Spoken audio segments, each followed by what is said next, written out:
گزارش ہے کہ مجھے آج اس لیے میں اسلام آباد کافی عرصے بعد آیا، جو اس وقت اسلام آباد کے حالات بنے ہوئے ہیں، جو پاکستان کی سیاست چل رہی ہے، جو پاکستانی قوم کے ساتھ جھوٹ بولا جا رہا ہے، جو پاکستانی قوم کے ساتھ ایک فراڈ ہو رہا ہے سیاست کے نام پہ بھی، اور یہ سارے ادارے جھوٹ بول رہے ہیں۔ میں آج کلیئر کرتا جاؤں، پاکستان کا سیاستدان تو پہلے بھی منافق ہے، جھوٹا ہے، اس کو تو میں کیونکہ کافی چیزیں ہیں، میں اس کلاس میں ہوں، میں ملک کی تاریخ کا پہلا ایک مزدور عام آدمی آیا، میں نے 10 سال اسلام آباد کو پڑھا،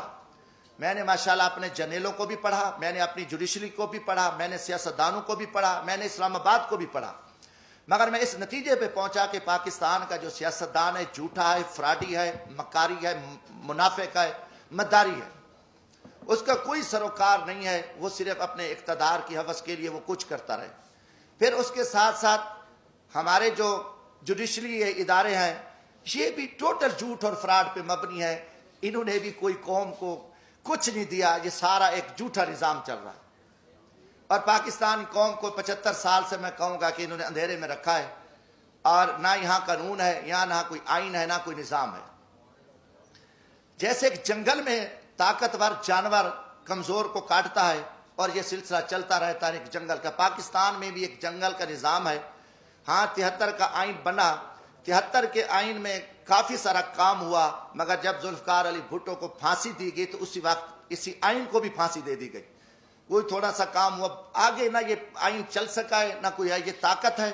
اور طاقت کے بل بوتے پہ پاکستان چل رہا ہے، جو جس وقت چاہے جس کو اٹھا دے، جس کو مار دے، جس کی حکومت گرا دے، عدالتیں اپنی مرضی کے فیصلے دے دیں، اور آگے جو کمزور ہے وہ تسلیم خم ہے، اس میں اخلاق کی جرت نہیں ہے، اگر کوئی بات کرتا ہے تو اس کو اٹھا لو، اس کو غدار بنا دو، اس کو جیلوں میں ڈال دو، جو کچھ کرو، ایک فارمولہ چل رہا ہے۔ وہ فارمولہ سب سے پہلے اس کائنات میں فرعون کا تھا۔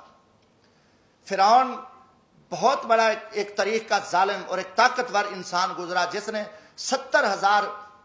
جو بچے تھے ان کو ذبح کیا، 6,000 جو عورتیں تھیں عورتیں ان کے حمل گرائے، اور جب وہ غرق ہوا تو 16 لاکھ کا لشکر تھا اس وقت، 16 لاکھ کے لشکر کے سمیت وہ غرق ہوا، اور فرعون کا بھی نظام نہیں چل سکا، اس کا بھی تکبر ٹوٹا۔ آج پاکستان میں بھی ایک فرعونی راج ہے، غنڈہ راج ہے، اور اس غنڈہ گردی کے آگے کسی میں اخلاق کی جرت نہیں ہے۔ حقیقتاً آپ دیکھیں، میڈیا ہمارا، نہ میڈیا آزاد ہے، نہ ہم بحیثیت قوم آزاد ہیں۔ جو ایک دروازے سے اٹھ کے کھڑے ہو کے کہہ دیں ہم سب نے یس کرنا ہے، ہاں جی یہ کرنا ہے، پہلا سوال ہے کہ اب یہ چوروں اور ڈاکو کی کوئی ہمیں تفریق تک کو پتہ چلے کہ اس ملک میں چور اور ڈاکو اور شریف آدمی، اچھے اور برے کی تمیز کا آج تک ہمیں نہیں پتہ چل سکا۔ جب یہ پچھلے دنوں 2017 سے یہ شروع کام ہو گیا تھا، 16 سے ہی بلکہ نواز شریف صاحب کے خلاف، تو میں نے قومی اسمبلی میں یہ بات کی تھی، میں نے کہا بات ہے کہ یہ وہی نواز شریف ہے جس کو آپ نے پہلے جنرل پرویز مشرف کا طیارہ گرا رہا تھا، اور ایک بہت بڑا قومی مجرم، بہت بڑا لٹیرا، بہت بڑا ایک دہشت گرد آپ نے بنا کے قوم کے سامنے پیش کیا، اور اس نواز شریف کو آپ نے جیل میں ڈالا، سزائیں دی، آخر اس کے ساتھ مکمکا کیا، اس کو NRO دیا، اور 10 سال کے لیے وہ چلا گیا۔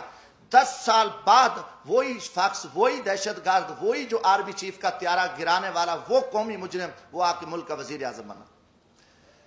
آپ نے آصف زرداری پہ 7 سال جیل میں رکھا، دنیا کا بدنام زمانہ، دنیا کی کرپشن، دنیا کی لوٹ مار، دنیا کا لٹیرا سرے میل، وہ ساری گینگ، آصف زرداری اتنا بڑا لٹیرا، 7 سال کا مجرم، 7 سال بعد رہا ہوتا ہے، وہ صدر پاکستان بنتا ہے۔ اس کے بعد پھر یہ فارمولہ کہ نواز شریف نے وہ میمو گیٹس ہوں، وہ ڈان لیکس ہوں، ملک دشمن، اس نے مودی کے ساتھ دوستی لگائی، اس نے افواج پاکستان کے خلاف سازش کی، اس نے جندال کے ساتھ بیٹھ کے افغانستان میں سکریپ کا سودا کیا، راستے میں اس کی گاڑیاں بارڈر پہ پکڑی گئیں، ان کو بڑا کچھ کیا، اور اس کے بھائی کے اوپر شہباز شریف، اس کی بیٹی، ان کے بھتیجے، سب قومی مجرم ڈکلیئر ہوئے، جنہوں نے اساس اداروں کے قومی راز امریکن کو دیے، مودی کو دیے، ان کی نواسی کی شادی میں اس نے شرکت کی، اس کو، اور اربوں کا وہ مجرم ہے۔ اب اس کو آپ پکڑ لیتے ہیں، اچانک وہ مجرم، اس کی سپریم کورٹ بیٹھتی ہے، سزائیں ہو جاتی ہیں، نااہل ہو جاتے ہیں، وہ بیمار ہوتا ہے، اس کو ماضی کی طرح بھگا دیتے ہو۔ اب ان کے پورے وزیر مشیر، آپ دیکھیں کہ شہباز شریف ضمانت پہ، وزیر داخلہ جو رانا ثناء اللہ صاحب ہے، اس کو کس نے پکڑا؟ ENF نے،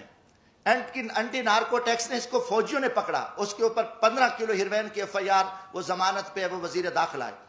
یہ سارے پکڑے گئے، مجرم تھے۔ مجرموں کے بعد آپ دیکھیں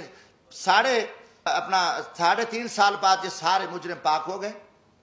ساری چیزیں ختم ہو گئی، اچانک مکمکا ہوتا ہے، اچانک سودے بازی ہوتی ہے، اچانک عدم اعتماد آ جاتا ہے، اور وہ سارے چور لٹیرے جو افواج پاکستان کے خلاف گالیاں دینے والے، قومی راز دینے والے، پاکستان کو لوٹنے والے، وہ گینگز آ کے وہ وزیر اعظم بھی بن جاتا ہے شہباز شریف، اس کی پوری ٹیم بھی آ جاتی ہے، اب نواز شریف بھی پاک ہے۔ یہ قوم کے ساتھ آپ مذاق چھوڑ دو، کم از کم میں پاکستانی ہوں، جمشید دستی کا جینا مرنا یہ ملک ہے، میں مزدور آدمی ہوں، نہ میرے اثاثے ہیں، نہ میری کوئی لوٹ مار ہے، نہ میری کرپشن ہے۔ میں پاکستان کی عزت کے لیے، اس ملک کی بقا کے لیے میں بولوں گا، چاہے وہ کوئی جرنل ہو، فوجی، چاہے وہ عدلیہ کا چیف جسٹس ہو، چاہے وہ کوئی سیاستدان ہو، یہ ہمارے اوپر ایمانی ذمہ داری ہے، اللہ کا حکم ہے کہ آپ سچی بات کو جو ہے نا آپ نہ چھپاؤ۔ تو یہ میں ضرور بات کروں گا، اب قوم سمجھ چکی ہے کہ کھیل کیا کھیلا جا رہا ہے، اب اس کا کوئی جواب دینے کو تیار ہے۔ جب آپ کل ان کو چور ڈاکو کہہ رہے تھے، آج ان کی وضاحتیں کر رہے ہو، وہی جسٹس جو آج ماشاءاللہ ہمارے چیف جسٹس عمر عطا بندیال صاحب کل انہی بینچوں میں ان کو سزائیں دے رہے تھے، انہی کو مجرم ڈکلیئر کر رہے تھے، انہی کے اوپر حکم چل رہے تھے، آج وہی چیف جسٹس رات کو بیٹھتے ہیں اور ان کو پاک کر کے کلیئر کر کے اور سارا کچھ کر کے کہتے ہیں جی صاف ہے۔ اب یہ چیز نہیں چلے گی۔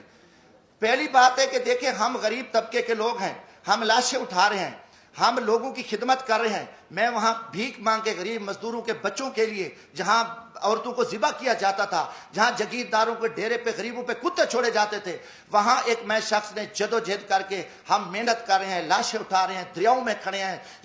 ہم